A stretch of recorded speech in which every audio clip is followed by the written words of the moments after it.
In the name of Allah, let peace be upon our Prophet Muhammad, brothers and sisters in Islam, especially our Murid disciples. It is widely present that I am inviting you on behalf of the Daira Sahadat Subian. To our great day we are celebrating on today, 50, in the Islamic month Safar.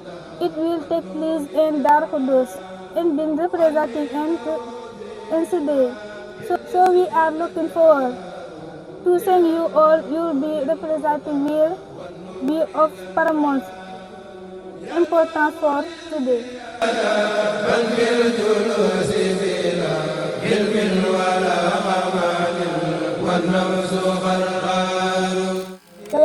La mission et les bénédictions de la soient sur vous. Chers frères et sœurs, petits et grands, nous vous souhaitons le bienvenu au nom du Daïra de Tissibia. Nous avons le plaisir de vous annoncer cette grande journée organisée par notre Daïra et se tiendra le 15 Safar à Dar Khoudoss. À cette occasion, une lecture complète du Saint-Coran sera présentée et ouverte de son honneur. qu'Allah pour satisfaire de lui.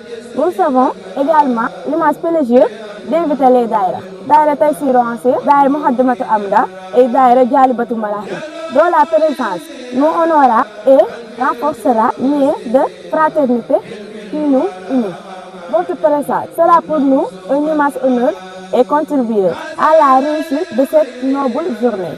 Nous demandons à Allah de vous récompenser abondamment pour votre présence et votre soutien. Qu'Allah accepte nos œuvres, nos combles et la miséricorde et vous bénisse. Amen.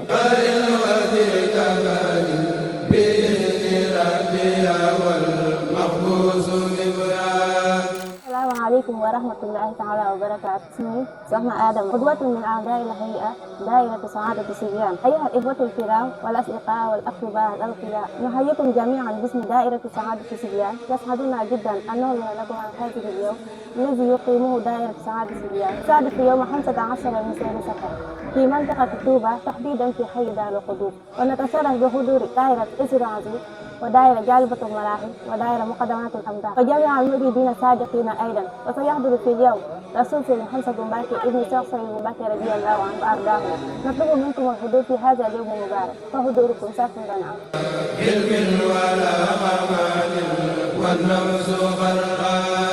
Assalamualaikum warahmatullah. Man la Soxna Mbaye nekk ci membre communication. Ñu mbokki góor ñi ak jigéen ñi mag ak ndaw ñu leen di nuyu di leen dalal ci turu daayira Sahaadatu Sibiyaan. ñu am mbégte di leen yëgal bi ci xasida boo xamante ni ñu koy amal at bi jot ren di suñu 6e édition muy am le 15 safar 1448 2026 fii ci Daaru Xudoos. ñu sàkku teewaay ñëpp di fi woo daara yi nga xam ni ñoo bokk liggéey bi, mel ni daara Taysiroul Assir, Moukhaddamatoul Amda ak Jaalibatul Maraaxib bàyyi ñu kenn. di ñaanal si nga xam Sëtu Mbàkke suñu soxna bu Mbàkke yàlla yàggal ko fi lool te wér. sàkku seen teewaay ci bis bi ci bàtti sëñ bi. seen teewaay ci bis bi mooy suñu mbégte ak teraanga bu rëy. Salaamaaleykum wa rahmatullah.